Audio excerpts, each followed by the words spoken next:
The word Islam, let's look at that word. We're doing a little bit of etymology before we get into our subject, but Islam itself, what is that? And in the West, we have some of the Muslims who are so defensive and afraid, you know, from the media, from the governments, and shy, apologetic almost. You know, are you a Muslim? Well, yeah, almost. I mean, no, I'm not really serious about it. So, but when you ask, well, what is Islam? And they'll say, peace. Islam is peace.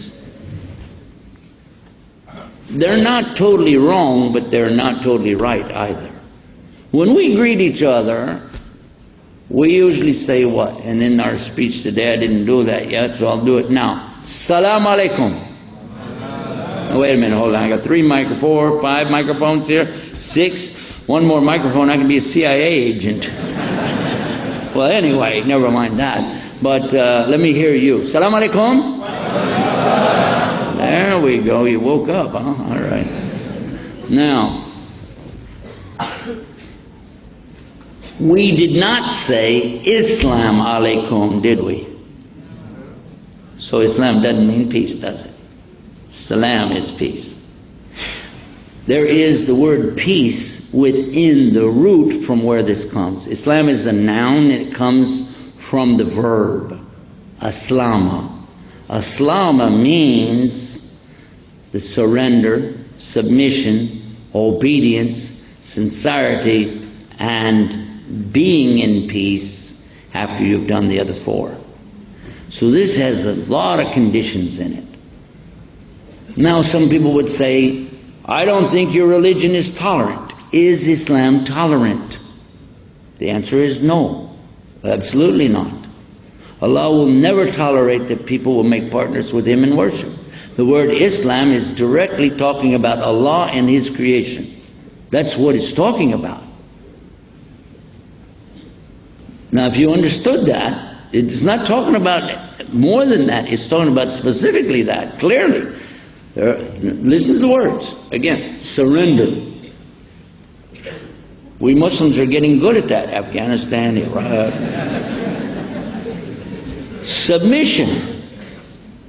You're going to give in. You're going to cave in. Whatever it is, you're giving up. Obedience. And this is not just conditional obedience. Maybe I will, maybe I won't. Because the next word is sincerity. And this is the proof. This one part of this word Islam is the proof that nobody can be forced into Islam. Nobody can be forced in conversion. Islam can't be spread with a sword, and it can't be spread with a tank or a machine gun, because it requires sincerity, and you can never force people to be sincere. It's totally voluntary from the beginning. Understand the word, you understand the whole thing, and it ruins and destroys the arguments of these so-called experts on terrorism and debaters. You know, they don't want me on the Oprah show for a reason. Because they don't have any show next week. No, one of the things that we see in the West is people make a lot of money bashing Islam.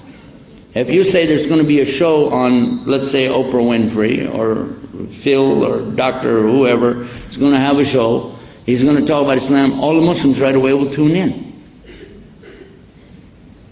Well, out of the 1.5 billion Muslims in the world, even if 10% of them, even if 1% of them tune in, the ratings for that station go right through the roof.